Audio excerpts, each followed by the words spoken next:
అందరికీ నమస్కారం అండి. తెలంగాణ రాష్ట్ర ప్రభుత్వ ఉద్యోగులకు చెల్లించాల్సిన బకాయిల లెక్కలు ఒక్కొక్కరికి లక్షల్లో బకాయిలు అయితే జమ కావాలి. సో ఆర్థిక పరిస్థితికి సంబంధించి తెలంగాణ ఎంప్లాయీస్కి సంబంధించి తెలంగాణ నిర్ణయం ఏమిటి?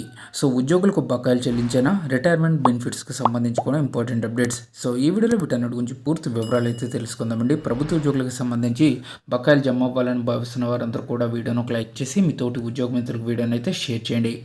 ఛానల్ని ఫస్ట్ టైం కనుక విజిట్ చేసినట్లయితే తప్పనిసరిగా సబ్స్క్రైబ్ చేసుకుని పక్కన ఉండే బెల్ సింబల్ని యాక్టివేట్ చేసుకోండి.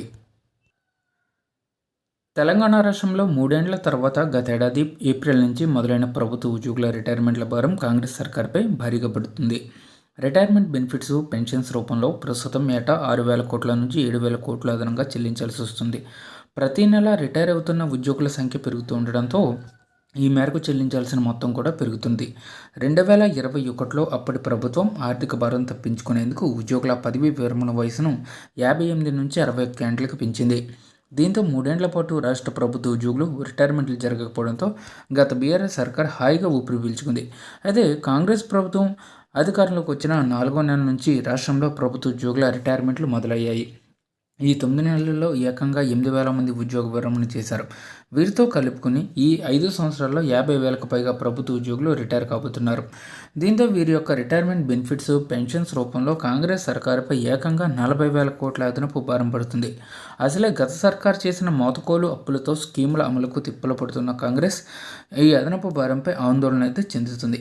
గత బీఆర్ఎస్ సర్కార్ భారం కాంగ్రెస్ ప్రభుత్వం నెత్తిన 2021లో అప్పటి బీఆర్ఎస్ సర్కారు రాష్ట్ర ప్రభుత్వ ఉద్యోగుల రిటైర్మెంట్ ఏజ్ను 58 నుంచి 61 ఏళ్లకు పెంచింది.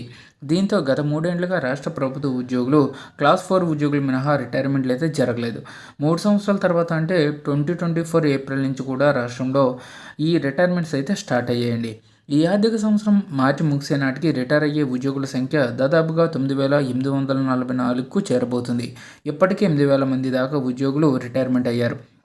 ఇక రానున్న 25-26లో 9,768 మంది రిటైర్ కాబోతున్నారు. ఈ ఆర్థిక సంవత్సరం నుంచి 2028-29 వరకు 50,000 మంది ఉద్యోగులు రిటైర్ అవుతారని ఆర్థిక శాఖ వర్గాలు చెబుతున్నాయి. రిటైర్ అయ్యేవారి సగటు బేసిక్ పే 40,000 దాకా ఉంటుందని అంచనా.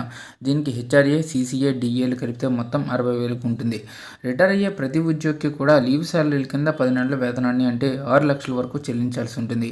దీనికి తోడు గ్రాట్యుటీ కింద 12 లక్షలు, కమిటేషన్ కింద 20 లక్షలు ప్రభుత్వ ఖజానా నుంచి యావరేజ్గా చెల్లించాలి. అంటే సగటున ప్రతి రిటైర్డ్ ఉద్యోగికి కూడా 40 లక్షల వరకు తక్షణ బెనిఫిట్స్ ఇవ్వాల్సిందే. ఇక ఉద్యోగుల స్థాయిని బట్టి 40 లక్షల నుంచి 80 లక్షల ఆ పైన కూడా చెల్లించాల్సి వస్తుంది. దీంతో రిటైర్ అవుతున్న ఉద్యోగులకు ఇవ్వాల్సిన బెనిఫిట్లను చెల్లించేందుకు పెన్షను, ఇతరత్రా వాటిపై ప్రభుత్వం ప్రతి నెల యావరేజ్గా 600 కోట్లు అదనపు భారం పడుతుంది. ఇప్పటికే తిప్పలు, గట్టెక్కే మార్గాలపై మల్లగుల్లాలు. రాష్ట్ర ప్రభుత్వ ఆదాయంలో దాదాపు 35% మేర ప్రభుత్వ ఉద్యోగులు జీతాలు, పెన్షన్లు, బెనిఫిట్స్ వంటి వాటికే పోతుంది.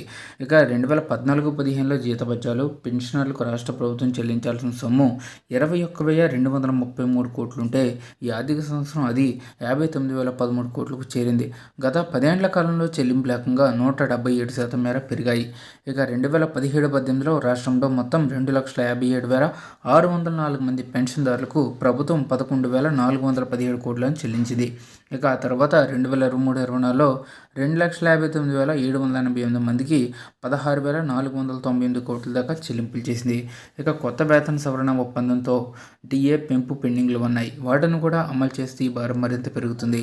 ప్రస్తుతం ఉన్న పరిస్థితుల్లో రాష్ట్ర ప్రభుత్వ ఉద్యోగులకు సంబంధించిన మెడికల్ బిల్లులు, సరెండర్ లీవ్స్ కూడా చెల్లించే పరిస్థితి లేదని ఆర్థిక శాఖ వర్గాలు చెబుతున్నాయి. దీంతో ఆ నిధుల సర్దుబాటుకు ఆర్థిక శాఖ మళ్ళీ గుల్లాలు పడుతుంది. ప్రస్తుత పరిస్థితుల్లో ఉద్యోగుల మెడికల్ బిల్లుల చెల్లింపులు కూడా కష్టమవుతూ ఉండడంతో ఏటా రిటైర్మెంట్ల భారం మరింత పెరుగుతూ ఉండడంతో ఈ గండాన్ని ఎట్లా గట్టెక్కాలనే దానిపై రాష్ట్ర ప్రభుత్వం మల్లగుల్లాలు పడుతుంది.